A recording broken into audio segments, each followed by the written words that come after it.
اور کچھ فضیلتیں بیان کرنا چاہتا ہوں، وہ امام علی مقام امام حسین رضی اللہ تعالیٰ۔ کل آپ لوگوں نے حضرت امام مسلم بن عقیل کی شہادت سنی، ان کے بچوں کی شہادت کو سماعت کیا۔ آج چونکہ شہادت نامہ کل بیان ہونا ہے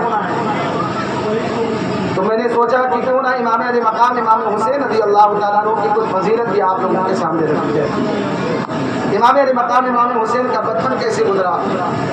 پیارے آقا صلی اللہ تعالیٰ علیہ وسلم کی محبت آپ کے ساتھ کیسی رہی۔ عزیزان محترم،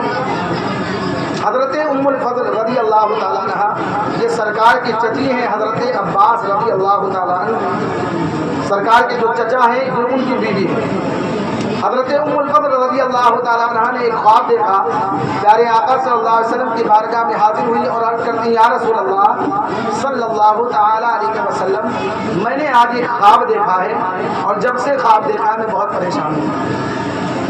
اللہ کے رسول نے صلی اللہ علیہ وسلم نے فرمایا کہ چچی بتاؤ ذرا وہ خواب کون سا ہے جو آپ نے دیکھا ہے؟ تو آپ عرض کرتی ہیں، یا رسول اللہ صلی اللہ تعالیٰ علیہ وسلم، میں نے خواب دیکھا ہے کہ آپ کے جسم سے گوشت کا ایک لوتھڑا نکال کر کے، ٹکڑا نکال کر کے، کاٹ کر کے میری گود میں رکھ دیا۔ میرے آقا جب سے میں نے یہ خواب دیکھا ہے مجھے اس خواب نے بہت پریشان کر رکھا، اس کی تعبیر بتا دیا۔ اللہ کے رسول صلی اللہ تعالیٰ علیہ وسلم مسکراتے ہیں اور ارشاد فرماتے ہیں، میری چچی اس خواب کی تعبیر بڑی اچھی ہے اور تعبیر یہ ہے کہ میری بیٹی فاطمہ کے گھر بیٹا ہوگا، بچہ پیدا ہوگا اور پیدا ہونے کے بعد سب سے پہلے جس کے گود میں رکھا جائے گا وہ آپ اور 5 شعبان المعظم سن 4 ہجری میں مدینہ شریف کے اندر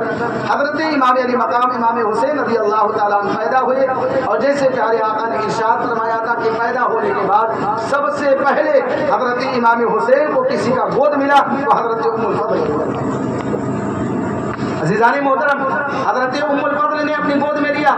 امام علی مقام امام حسین رضی اللہ تعالیٰ اور لے جا کر کے پیارے آقا مصطفیٰ کریم صلی اللہ تعالیٰ علیہ وسلم کی گود میں رکھ دیا۔ یا رسول اللہ لیجیے اپنے نواسے کو۔ رسول اللہ صلی اللہ علیہ وسلم نے امام علی مقام امام حسین کو اپنی گود میں لیا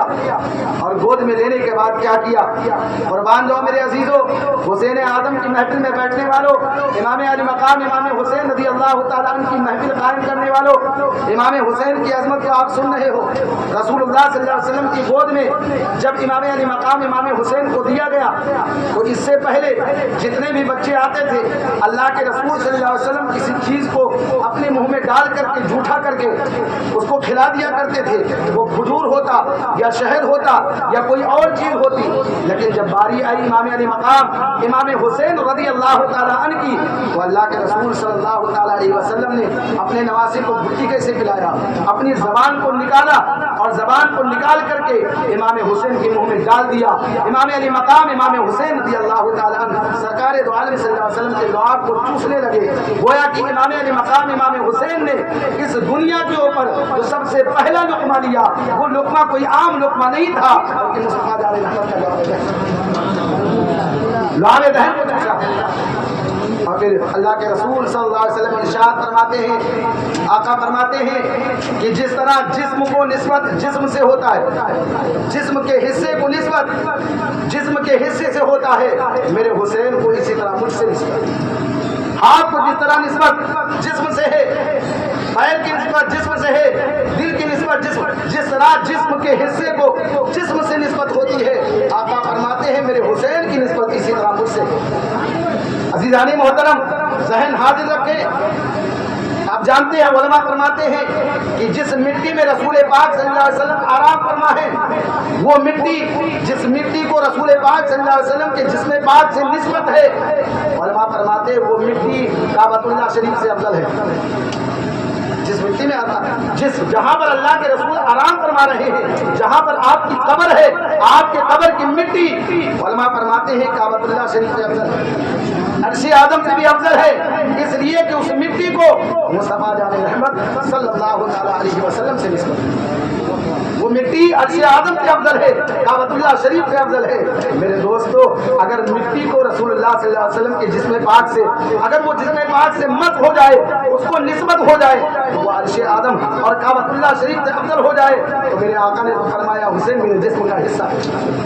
حسین میرے جسم کا حصہ ہے، حسین میرے جسم کا ٹکڑا ہے، اگر مٹی کو نسبت ہو جائے تو وہ کعبۃ اللہ شریف سے افضل ہے، عرش اعظم سے افضل ہے، حسین جسم کا حصہ ہے، لہذا کہنا یہ پڑے گا میرے دوستو کہ حسین اعظم کی عظمت کو کوئی نہیں جان سکتا، کوئی حسین اعظم کی عظمت کو پتہ نہیں لگا سکتا۔ عزیزان محترم، یہ علامہ حسن رضا خان علیہ رحمہ اس شعر کو آپ بارہا سنتے ورنہ کہ کس زبان سے ہو بیانے مدح خان اہل بیت، اس لیے کہ مدح کوئی مصطفیٰ ہے مدح خان اہل بیت، ایسا نہیں کہ صرف مولوی بیان کرتے ہیں امام حسین کی فضیلت، نہیں، جن کی زبانی ہم فضیلت آپ کے سامنے بیان کر رہے ہیں، یہ فضیلت بیان کرنے والے کوئی عام شخصیت نہیں ہے، نبیوں کے امام ہیں جو کہہ رہے ہیں کہ میرا حسین میرے جسم کا حصہ ہے، میرا حسین میرے جسم کا حصہ ہے۔ میرے عزیزوں میرے دوستوں، اس لیے مدح کوئی مصطفیٰ ہے مدح خان اہل بیت، کربلا کے جانثاروں کو سلام، فاطمہ زہرا کے پیاروں کو سلام، یا حسین ابن علی مسلم کشا آپ کے سب جانثاروں کو سلام۔ عزیزان محترم، اللہ کے رسول صلی اللہ علیہ وسلم نے فرمایا اے لوگوں سنو، جنہیں جنتی جوانوں کو دیکھنا ہو، جنتی جوانوں کے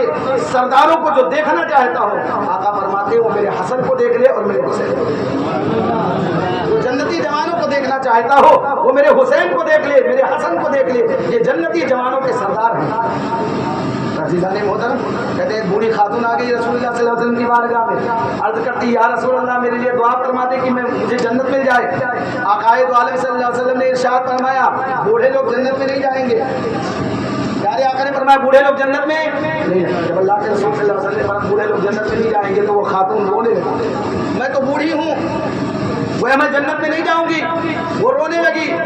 اس کی آنکھیں بھیگ گئی۔ اللہ کے رسول صلی اللہ علیہ وسلم نے ارشاد فرمایا اے مائی تم روتی کیوں ہو؟ بات یہ ہے کہ چاہے وہ کوئی بوڑھا مرے چاہے وہ بچہ مرے، اگر وہ جنتی ہوگا تو اللہ تبارک و تعالیٰ سب سے پہلے اس کو جوان کرے گا، پھر اس کو جنت میں داخل فرمائے گا۔ کوئی بھی بوڑھا یا بچہ جنت میں نہیں جائے گا۔ قرآن میں اللہ تبارک و تعالیٰ فرماتا ہے جنتیوں کو جب جنت